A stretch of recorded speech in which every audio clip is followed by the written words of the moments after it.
a lot about to happen in that regard, Alec, as Hoosier Hysteria is upon us 1 week from today. Hoosier Hysteria is well, that's also the same as Pro Day, the same day.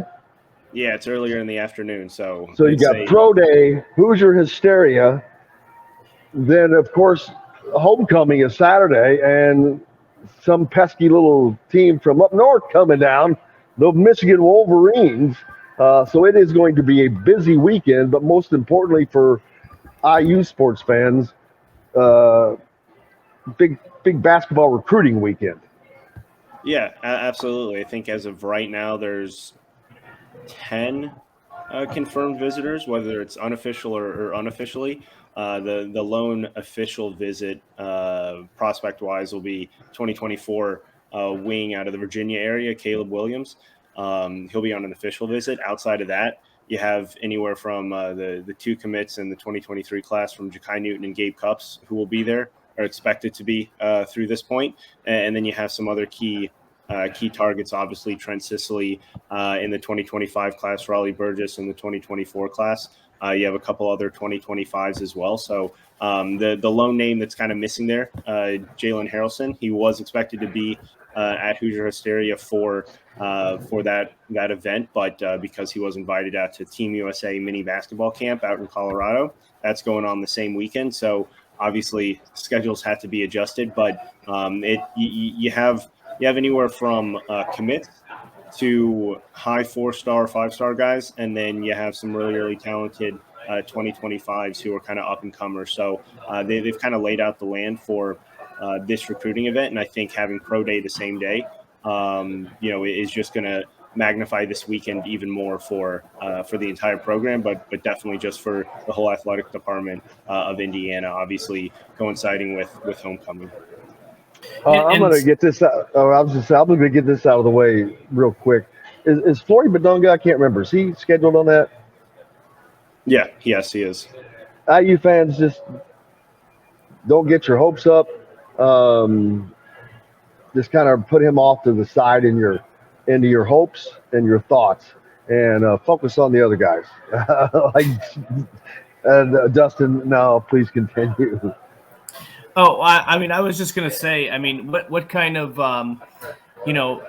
this is an awesome opportunity, I think, for a lot of the recruits to come in and see what it's all about, right? Like, this is the time where you see what Hoosier Hysteria is all about.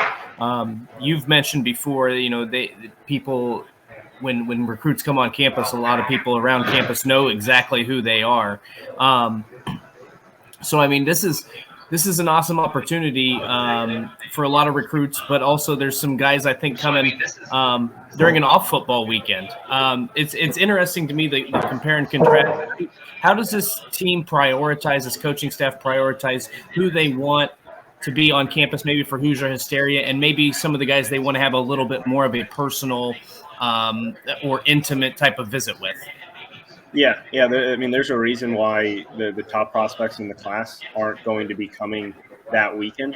Not to say that a guy like Raleigh Burgess is not a top prospect, but when you look at Liam McNeely, Derek Queen, who were on campus last week, and Jaden Mustafa, another top 50 guy who's going to be taking an official visit this weekend, you want to be able to spend a lot more time with those guys, guys who aren't from the Midwest, guys who can't easily just make a weekend visit to Indiana whenever they want. So when you look at that, that's why you kind of spread those out. You want to make sure that weekend is solely focused on them.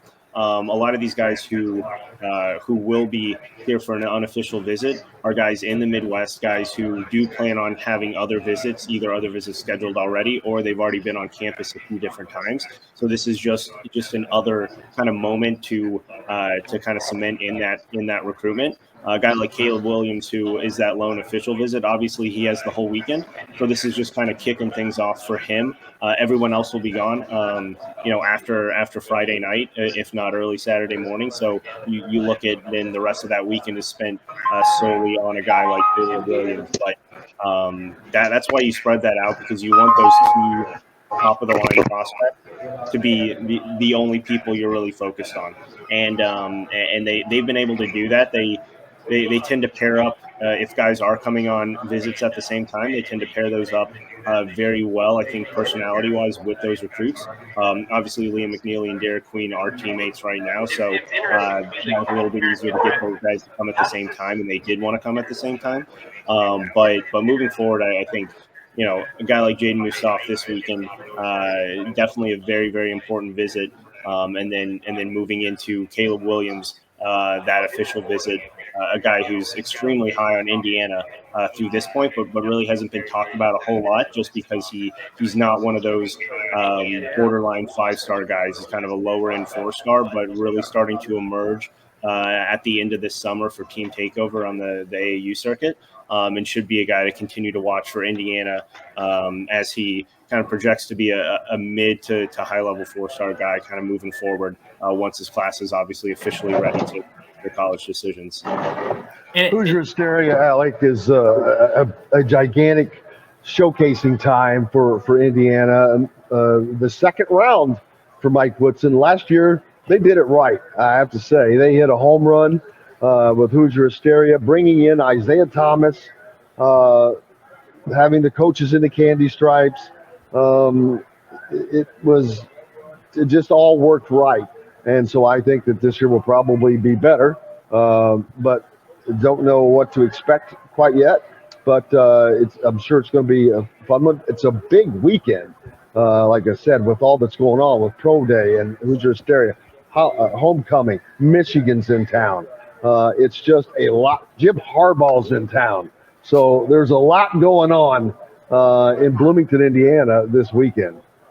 Yeah, and you talked about kind of instilling that tradition back again with the Candy Stripes last year and Mike Woodson's first Hoosier Hysteria. Now this year, modernizing it a little bit with bringing in rapper G Herbo and then also having Pro Day the same day. So they're really trying to expand on what this event is, because this, as much as this is to kind of see the players the first time, there's nothing that the fans really are that engaged in. Obviously, last year they ended up not even scrimmaging because they had some injuries. They're not going to go 100% in any of these like skills events that they do at every Hoosier Hysteria. But let's not really get this twisted. This is a huge, and it should be a huge recruiting weekend every single season. And Indiana just really has fallen behind, I would say, the times when it comes to modernizing this type of an event. You look across the country, and Kansas has probably done the best with this over the last few years, bringing in tons of high-profile names, whether it be Snoop Dogg, whether this year they're bringing in Shaq, obviously to unveil the banner that they have. But North Carolina's always brought in some sort of music star, and Duke has done the same at times as well. So you look around the country, you need to modernize that for 15, 16, 17, 18-year-old kids. And this is for them, and the fact that Indiana did that so quickly and modernized it so quickly in Mike Woodson's second year, I think is definitely something to continue to watch as they use this weekend as an even bigger recruiting weekend than Indiana has in the past, where I think they've kind of lost a little bit of steam in recruitments because they have not been able to kind of hit the home run that they need to at this type of an event. I have a question about G Herbo. Should Indiana have gotten a bigger name, or does that just mean I am completely out of the loop? I don't think the name matters the first time that they do this, right? I think they I disagree, man. If you're gonna do it, do it. I mean, don't piddle fart around. I mean, these guys are Snoop bringing in Snoop Dogg. That's Snoop Dogg, man. That ain't G. I mean, I'm not trying to knock it, but if you're gonna do it is my mantra on that. And Woody knows a bunch of these NBA guys who are best friends. You could have, man. Who knows? We could have had Snoop-a-Loop brought his green hat. Could have brought the green hat, the whole deal. What we're learning is Jim wanted Snoop Dogg. Yes, and that would have been awesome. To him. You know what? He's got a wine for sale in one of the Kroger's or all the Kroger's in Bloomington, because he gave Bloomington Kroger a shout out last year on Twitter. It was hilarious. for what Crimes 19 wine that he sells. But yeah, he gave the Bloomington Kroger a shout out. It was and he was wearing that jacket, the Indiana jacket with the 5 national champion banners on the back that I've never seen anywhere. It's an Adidas jacket. I've never seen it anywhere. Yeah, something tells me that one's not for sale. I'm gonna think that may be a custom made. I think my man Lee may be able to get one of those. Statistician on the for the football program, by the way. Big Al's here. He had a plate of biscuits and gravy. That looks good. I haven't been able to eat yet because I've been taking care of you guys. But well, to get back to that, I'll say, as long as you take some sort of step forward to modernize it, and again, that you're not, no one goes out and gets the biggest name the first time that they do this. I think they need to kind of set some sort of groundwork for how they're going to do it, and then be able to expand on that next year. The reason I asked that question though is because I don't know his name, and if I don't know his name, the IU fan base, but probably not less of an. This isn't. And I know it's not for them. It's for the kids. But I'm still thinking there's a way that they could have mixed it and still hit a home run. I think that the biggest thing, as long as they make tiny steps to modernize it each and every year, that's the only thing that should matter right now. And I think Mike Woodson and that entire staff, all those assistants, know what they have to do. And look, all this could be for complete waste, right? I mean, Indiana, as much as we've talked about how well they've done getting guys on campus, they've struggled to close. So they need to kind of get back to the groundwork here in the fall and land some commitments for the 2024 class. They got off to such a great start with the 2023 class and really leveled off, missing on every single one of their top targets. So these events are great, but you need to capitalize on them. And that's what the staff is obviously looking to do. And at the end of the day, as long as they do that, I don't think it really matters who the singer is or who the rapper is or what event they have. Roping in Pro Day, roping in some sort of music act, I think is going to get kids on campus a lot easier than it is any other recruiting pitch. And on top of that, I can offer one suggestion: less band before the games and more DJ music. I don't know. I don't think that makes a difference, personally. Oh, it does for me because it drives me insane because you don't sit there and listen to it every day. Well, that's true. Time. What I was going to ask, Alec, was is you've mentioned some of the big time programs that are doing this. Are there a lot in the Big Ten? Because I don't. Maybe I'm just not following it as closely as I used to. But are there a lot of programs in the Big Ten that are going this route? Because I can't think of any off the top of my head. But maybe I'm just out of the loop. So it feels like, even though Indiana maybe has fallen behind some of the traditional powers and some of the big names that are doing it, they might be one of the front runners in the Big Ten. Yeah, that part's accurate, but especially for Indiana, when you're trying to bring in more national type guys, you need to be able to obviously get those guys on campus, and not to say that some sort of music act is going to intrigue them a little bit more, but it's going to make the event a little bit more exciting for any of these guys.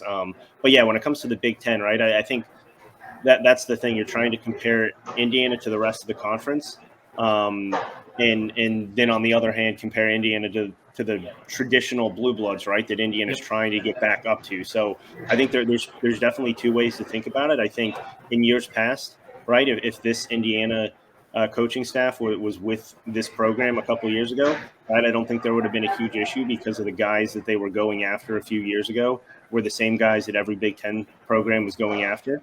But now you look at it, and realistically, there's not a lot of, outside of maybe the Gabe Cups and some other local guys, obviously in the 2024-2025 class coming up.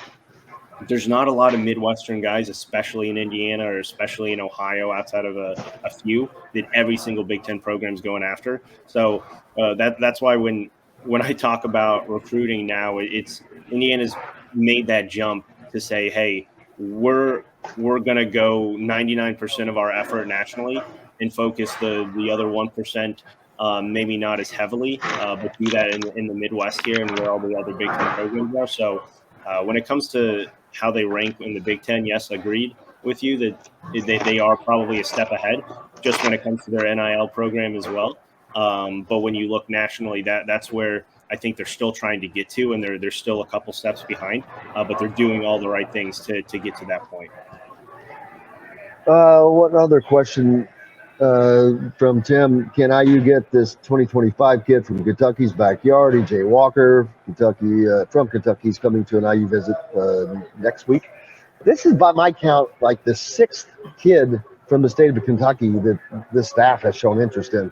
That is just beyond means a record. Yeah, I mean, again, they're not shying away from the top players in the Midwest. They're not shying away from the top players in the country, and EJ Walker is definitely going to be a name to watch. He's extremely high on Indiana up to this point. Brian Walsh was down to visit him last week as well at an open gym. And they've been in communication probably for the last month and a half here, setting up some times to visit. So he's a guy that likes Indiana, likes the tradition there, likes what Indiana has to offer with this coaching staff. But yeah, when you look at Kentucky as a whole, right? I mean, I think it's all up to Mike Woodson who he wants to go after, and he's obviously shown he wants to go after a lot of the top talent in the country. So he really doesn't care where they're from. If they can play and if they can score and defend, he's going to want them, on his roster. And it just happens to be that the past couple classes here for the state of Kentucky have been a little bit more talented than maybe years past when it comes to in-state talent there. So, it'll be interesting to watch what happens there. Not sure, what's going to happen in that recruitment as he's just a 2025 kid, and there's a lot of time to go before a lot of other programs really jump in. But he's definitely going to be involved with EJ Walker moving forward.